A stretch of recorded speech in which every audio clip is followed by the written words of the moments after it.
Saya SMK RD Simbolon dari SMP Negeri 1 Koya Ibu Tiri. Saya Sister Dimas Situmorang dari SMP Negeri 3 Tebing Tinggi. Dan kami akan melaksanakan demonstrasi kontekstual modul 2.3 coaching untuk supervisi akademik yang terdiri dari pengamat, coach, dan coaching. Selamat menyaksikan.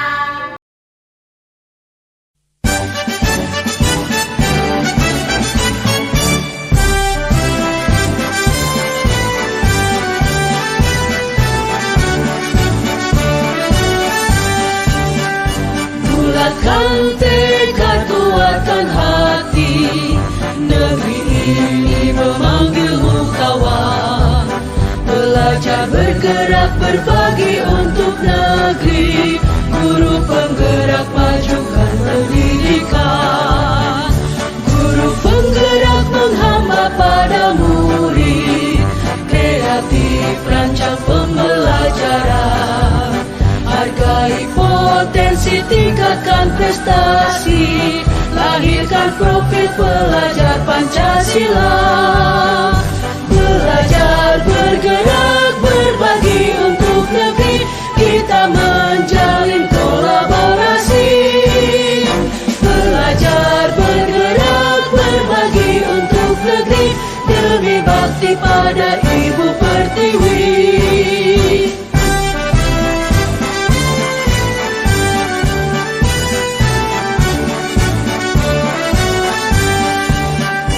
Bulatkan tekad, kuatkan hati. Negeri ini memanggilmu kawan. Belajar, bergerak, berbagi untuk negeri. Guru penggerak, majukan pendidikan. Guru penggerak menghamba pada murid. Kreatif, rancang pembelajaran. Hargai potensi, tingkat. Baik Ibu Priska, selamat pagi. Ibu, Gimana kabarnya Ibu? luar biasa baik.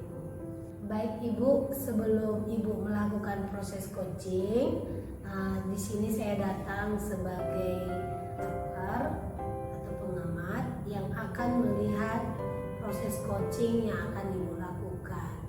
Nah, sebelum Ibu melakukan percakapan dengan coach Ibu, ada beberapa hal yang akan saya sampaikan terkait rubrik penilaian yang menjadi acuan saya nanti saat mengamati Ibu melakukan proses coaching.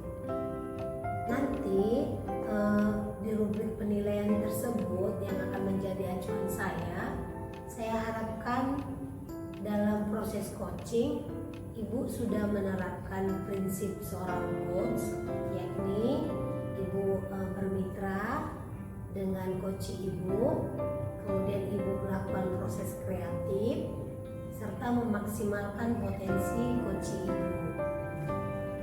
Selain itu juga saya harapkan Ibu sudah memiliki kompetensi inti dari seorang coach, yakni Ibu fokus dengan kehadiran penuh, kemudian mendengarkan aktif coach Ibu dan mengajukan pertanyaan yang berbobot, tentunya dengan teknik rasa. Dan juga nanti di coaching itu yang menjadi rubrik penilaian saya juga Ibu jangan lupa menerapkan alur tirta, yakni nanti akan nampak tujuan dari si coaching. Kemudian Ibu dapat mengidentifikasi masalah si coaching dan Ibu bisa menggali rencana aksi dan tanggung jawab si coaching dari permasalahannya tadi. Nah, itulah yang menjadi acuan saya nanti Ibu saat melakukan observasi. Gimana Ibu? Sudah paham? Oke Bu. Nah, sebelum ke sana lagi Bu, ada beberapa lagi pertanyaan, boleh ya Bu ya? Boleh. Nah, kira-kira Ibu kompetensi apa yang ingin Ibu kembangkan dalam proses coaching ini nanti? Potensi yang ingin saya kembangkan nanti Bu itu yang pertama mendengarkan aktif, kan? Karena nanti saya akan mendengarkan keluh kesah dari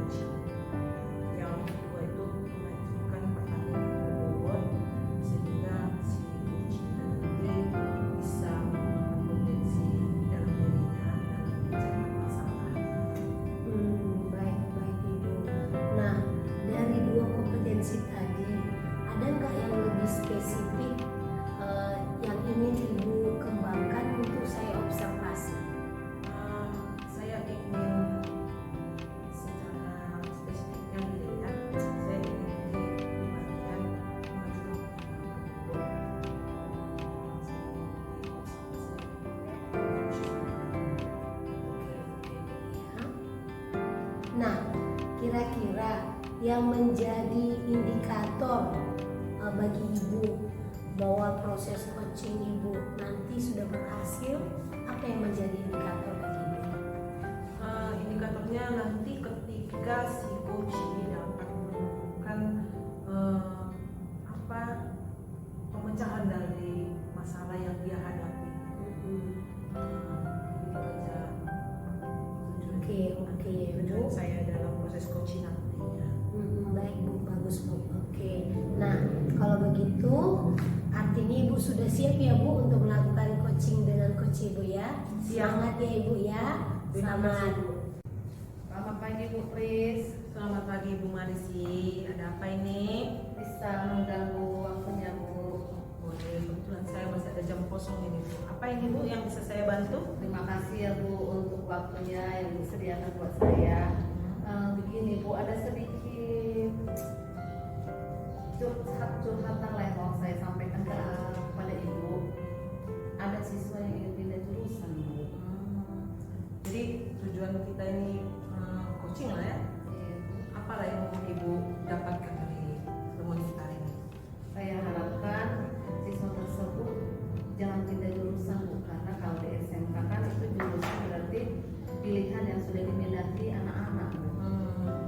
Jadi ini permasalahannya tadi anak-anak boleh mau pindah jurusan gitu ya Bu ya? Iya, Bu.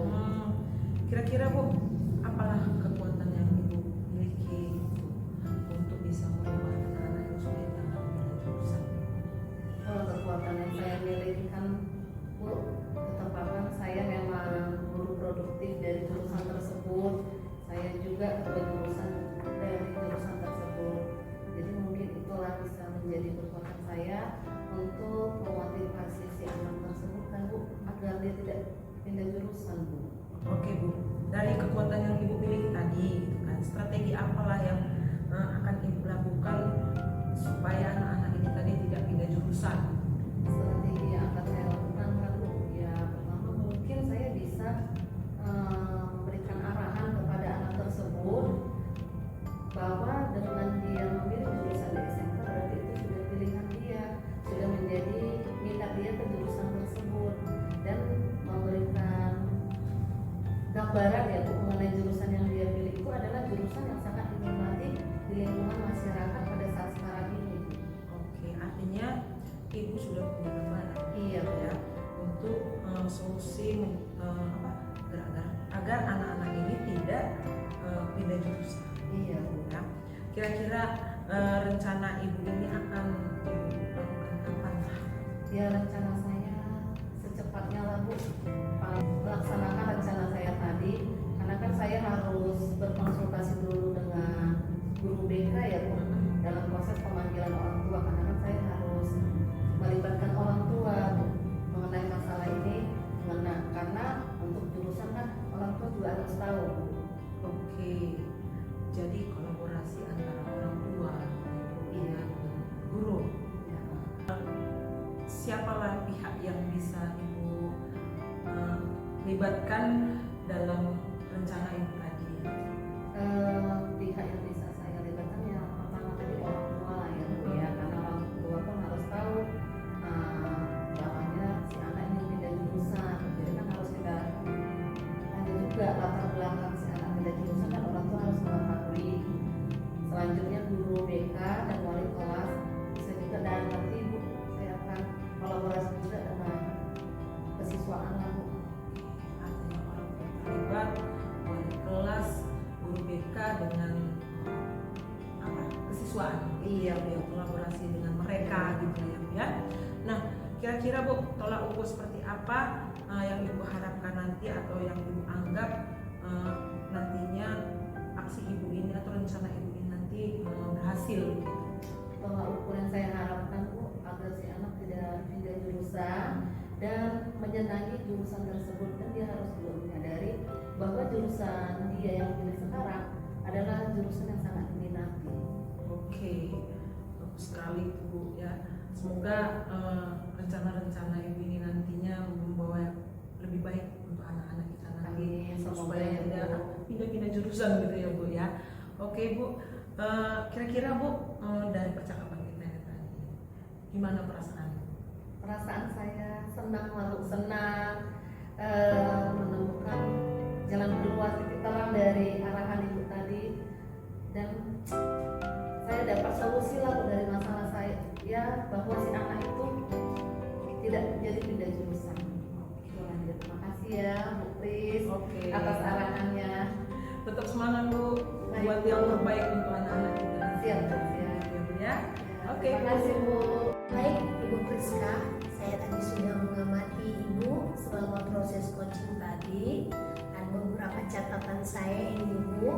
Namun sebelum saya sampaikan catatan saya ini, saya ingin menanyakan beberapa hal sama Ibu. Boleh ya Ibu ya? Nah, menurut Ibu, apa yang sudah Ibu lakukan selama coaching tadi, dan apa yang menjadi indikator ketercapaian dari proses coaching yang Ibu lakukan tadi? Yang sudah saya lakukan tadi Bu, saya sudah menerapkan prinsip coaching, yaitu kemitraan, proses kreatif, dan memaksimalkan potensi. Tiga kompetensi inti yang sudah saya lakukan tadi, yaitu menerapkan secara aktif dan mengajukan pertanyaan. Benar, tadi juga saya sudah melihat di catatan saya ini, Ibu memang sudah menerapkan prinsip dan kompetensi inti dari coaching itu tadi. Yaitu saya tadi melihat Ibu sudah mendengarkan coaching dan mengajukan beberapa pertanyaan untuk menggali potensi dari si coaching tadi. Nah, kira-kira Ibu dari coaching tadi ada lagi tidak kompetensi yang ingin Ibu kembangkan lagi dari kompetensi yang sudah Ibu terapkan tadi? Kira-kira kompetensi mana lagi yang ingin Ibu kembangkan? Potensi yang ingin saya kembangkan lagi nantinya Bu, yaitu mengajukan pertanyaan. Sehingga saya masih bisa menggali jawaban-jawaban yang lebih baik lagi dan diberikan coaching terhadap masalahnya gitu. Artinya Ibu bisa dengan pertanyaan itu Ibu bisa menggali potensi yang dimiliki si coach ya Ibu ya. Oke, baik Ibu, selamat sudah melakukan coaching tadi dengan baik. Semoga ke depan proses coaching yang Ibu lakukan ke depan lebih bagus lagi. Terima kasih ya Ibu atas kesempatannya. Baik Bu.